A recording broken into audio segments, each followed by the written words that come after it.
அனைவருக்கும் வணக்கம். நம்ம தினந்தோறும் பார்த்தீங்கன்னா, மயிலாடுதுறை மாவட்டம் முழுவதும் அன்னதானம் வழங்கிட்டு வரோம். யாருக்குன்னு பார்த்தீங்கன்னா, அந்த வயதான முதியோர்கள், இந்த படுத்த படுக்கையா இருக்கக்கூடிய வயதான முதியோர்கள், இந்த மனநலம் பாதிக்கப்பட்டவங்களுக்கு நம்ம தேடி சென்று மதிய உணவு நம்ம வழங்கிட்டு வரோம். அவங்களும் பார்த்தீங்கன்னா, ஆதரவின்றி வாழக்கூடிய மக்கள், யாருமே இல்லாதவங்க, தாய் தந்தை கைவிடப்பட்டு ரோட்டோரத்தில வந்து இருக்கக்கூடிய வயதானவங்க, இந்த மாரி முடியாதவங்களுக்கு தான் நம்ம தேடி சென்று, தினந்தோறும் ஒரு 200க்கும் மேற்பட்ட நபர்களுக்கு அன்னதானம் வழங்கிட்டு வரோம்.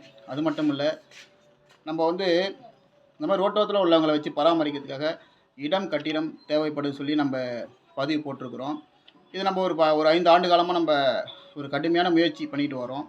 ஒரு இடம் வாங்கி அது ஒரு முதியோர் இல்லம், ஒரு மனநல காப்பகம் கட்டிடுன்னு சொல்லி. ஆனால் இதுவரையும் மக்கள் வந்து உதவி பண்ணுறது தயங்குறாங்க. ஏன்னா இந்த மாதிரி மனநலம் பாதிக்கப்பட்டவங்களை மீட்டெடுத்து கொண்டு போய் ஒரு இல்லத்தில் சேர்க்கன்னு கொண்டு போனோம்னா, அங்கே என்ன சொல்கிறாங்கன்னா, இந்த மாதிரி உள்ளவங்களாம் வந்து விடாதீங்க, நல்லா இருக்கிறவங்களுக்கு விடுங்கன்னு சொல்லி புறக்கணிக்கிறாங்க.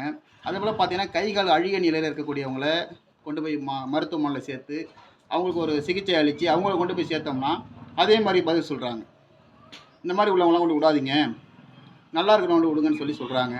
அதனால் சொல்கிறேன், நல்லா இருக்கிறவங்களுக்கு கிடையாது காப்பகம், முடியாதவங்கள வச்சு பராமரிக்க தான் காப்பகம்னு நான் சொல்கிறேன். ஏன்னா இந்த மாதிரி நிறைய காப்பகங்கள் இயங்கிட்டு வருது, குறிப்பிட்டு சொல்ல விரும்பலை. அதனால் நம்மக்கிட்டே ஒரு இடமோ கட்டிடமோ இருந்ததுன்னா, நம்ம அவங்கள வச்சு பராமரிக்கிறதுக்கு தான் நம்ம இடமோ கட்டிடமோ கேட்குறோம். மக்களே தயவுசெய்து இந்த மாதிரி முடியாதவங்களுக்கு நம்ம மயிலாடுதுறை மாவட்டத்தில் ஒரு முதியோர் இல்லம் மனநல காப்பகம் இருந்ததுன்னா, நமக்கு தான் மயிலாடுதுறை மாவட்டத்துக்கு ஒரு பெருமை. அதை எல்லாருமே சேர்ந்து அந்த முதியோர் இல்லம் மனநல காப்பகம் கட்டுறதுக்கு உதவி செய்யணும்னு சொல்லி நாங்கள் அன்போடு கேட்டுக்கிறோம். இன்றைக்கி நம்ம அந்த பதிவெல்லாம் நம்ம வலைத்தளங்களில் பதிவிட்டுட்டு வரோம். எங்களோட நம்பருக்கு தொடர்பு கொள்ளுங்கள். இல்லை நேராக வந்து உங்களால் முடிஞ்ச உதவி செய்யணும்னு சொல்லி நான் அன்போடு கேட்டுக்கிறேன். நன்றி, வணக்கம்.